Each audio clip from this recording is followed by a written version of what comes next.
حضرت فاروق اعظم رضی اللہ تعالی عنہ کے دور خلافت کے اندر حضرت ابو عبیدہ بن جراح رضی اللہ تعالی عنہ جو عشرہ مبشرہ میں سے ہیں، اللہ کے نبی علیہ الصلوۃ والسلام نے اس دنیا کے اندر حضرت ابو عبیدہ رضی اللہ تعالی عنہ کے بارے میں فرمایا یہ جنتی شخص ہے۔ ایک مجلس میں اللہ کے نبی نے 10 صحابہ کرام کو جنت کی بشارت سنائی، جن میں ایک حضرت ابو عبیدہ بن جراح رضی اللہ تعالی عنہ۔ اتنا بڑا مقام ہے، وہ اتنا بڑا مقام ہوگا ان کا، دنیا میں یہ معلوم ہو گیا کہ میں جنتی ہوں۔ یہ حضرت ابو عبیدہ رضی اللہ عنہ حضرت عمر رضی اللہ تعالی عنہ کے دور خلافت میں شام کے علاقے کے گورنر بنے۔ حضرت عمر بن خطاب نے انہیں شام کے علاقے کا گورنر بنایا، وہ اس وجہ سے کہ شام کا اکثر علاقہ حضرت ابو عبیدہ بن جراح رضی اللہ تعالی عنہ نے فتح کیا تھا، اور شام کا علاقہ بڑا زرخیز علاقہ تھا، مال و دولت کی کمی نہیں تھی، چمک دمک کی کمی نہیں تھی، پورا شہر ایک دم آباد تھا۔ حضرت عمر رضی اللہ تعالی عنہ مدینہ منورہ کے اندر بیٹھ کر سارے اسلامی مملکت اور سلطنت کی باغ ڈور سنبھال رہے تھے۔ ایک مرتبہ دورے پر نکلے، یہ ذرا چل کر کے جائزہ لیا جائے۔ حضرت عمر رضی اللہ تعالی عنہ دورے پر نکلے اور ملک شام پہنچے، اور ملک شام میں جا کر حضرت ابو عبیدہ بن جراح رضی اللہ تعالی عنہ سے ملاقات ہوئی۔ جب ملاقات ہوئی تو حضرت عمر بن خطاب رضی اللہ تعالی عنہ نے کہا کہ میں چاہتا ہوں کہ اپنے بھائی ابو عبیدہ کے مقام کو ذرا چل کر کے دیکھیں۔ ان کے ذہن میں یہ بات تھی کہ اتنے بڑے صوبے کے گورنر حضرت ابو عبیدہ بن جراح، ان کا مقام تو بڑا عمدہ ہوگا، ان کا مقام تو بڑا اچھا ہوگا، چل کر کے دیکھوں۔ حضرت ابو عبیدہ نے کہا امیر المؤمنین آپ ہمارے مقام کو دیکھ کر کے کیا کریں گے؟ دیکھیں گے تو سوائے آنسو کے کچھ نہیں آپ کی آنکھوں سے گرے گا۔ حضرت عمر کے خیال میں تھا کہ ملک شام زرخیز علاقہ، مال و دولت کی کمی نہیں،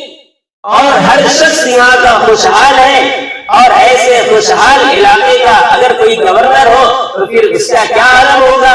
ہمارے علاقے کا کوئی ایم ایل اے ہو، ہمارے علاقے کا کوئی گورنر ہو، تو گورنری کے عہدے پر جانے کے بعد سب سے پہلے خواہش تو یہی ہوتی ہے بھائی میرا گھر ایسا ہو جائے کہ ہمالیہ کی طرح نظر آئے،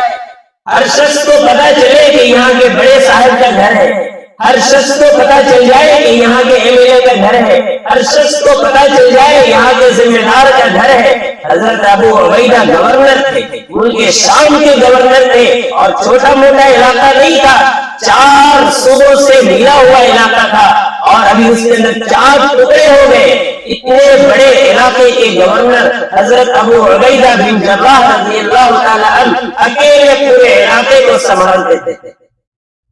حضرت عمر نے فرمایا میں اپنے بھائی کے گھر کو دیکھنا چاہتا ہوں، اصرار کیا میں دیکھوں گا۔ حضرت ابو عبیدہ رضی اللہ تعالیٰ عنہ تیار ہو گئے، حضرت عمر کو ساتھ لیا، بات کرتے رہے، خیر و خیریت معلوم ہوتی رہی، ایک دوسرے سے گفتگو کرتے رہے، اور علاقے کے بیچ سے چلتے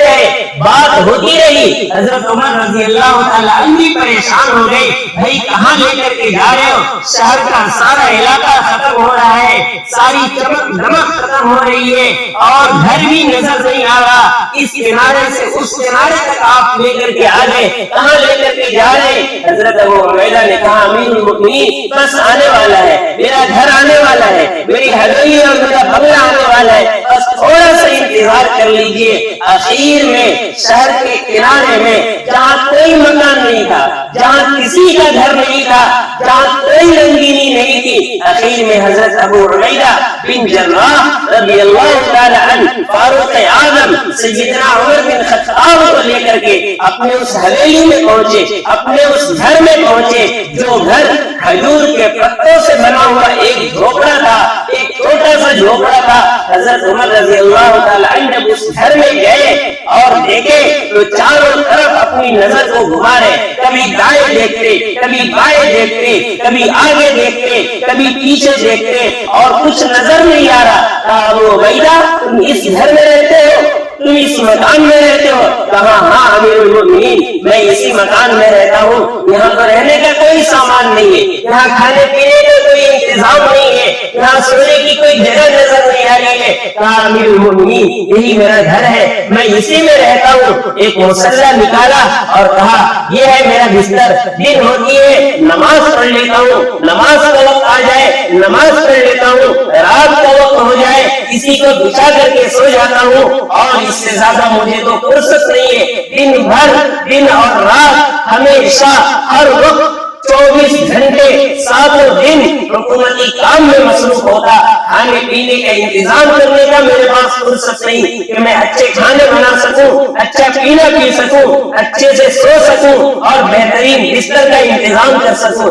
اتنا تو میرے پاس وقت نہیں ہے۔ اور یہ بات کرتے کرتے حضرت ابو عبیدہ نے اپنے ہاتھ کو اوپر کیا اور جھوپڑے میں سے ایک پیالی نکالا اور اس پیالے کے اندر پانی بھرا ہوا تھا اور اس بھرے پانی کے اندر روٹی کا ایک ٹکڑا لگا ہوا تھا۔ حضرت عمر رضی اللہ تعالی عنہ دیکھتے رہے، آنکھ سے آنسو گرتا رہا اور کہا کہ امیر المؤمنین یہ ہے روٹی کا ٹکڑا، بھوک لگتی ہے کھا لیتا ہوں، پھر میرے پاس وقت نہیں ہے۔ ایک خاتون ہے جو بیچاری 1-2 دن کا روٹی میرے سامنے پکا کر کے دے جاتی ہے، بڑا شکر گزار ہوں اس خاتون کا، اور اس کو میں رکھ لیتا ہوں، اور جب وہ روٹی سوکھ جاتی ہے اس کے ٹکڑے کر کے اس پانی میں ڈال دیتا ہوں، اس کو بھگو دیتا ہوں، اور جب یہ نرم ہو جاتی ہے اسی کو کھا لیتا ہوں۔ وقت الحمدللہ گزر رہا ہے۔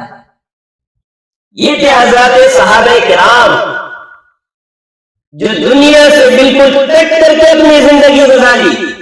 اتنے بڑے گورنر کے مالک اور حکومت کے نظام کو سنبھالنے والے، لیکن کبھی یہ خواہش دل میں نہیں آئی کہ یہاں سے میں 1 روپے لے کر کے اپنی ضرورت میں لگاؤں۔ یہ تھے حضرات صحابہ، یہ تھے نبی علیہ السلام کی تربیت یافتہ۔ یہ واقعہ ہے، حضرت عمر رضی اللہ تعالی عنہ رونے لگے، زاروں قطار رونے لگے۔ کہا ابو عبیدہ دنیا کی چمک دمک نے، دنیا کی انگڑائی اور رعنائیوں نے ہم سب کو بدل کے رکھ دیا، لیکن قسم اللہ کی تم آج بھی ویسے ہی ہو جیسے نبی علیہ السلام کے زمانے میں۔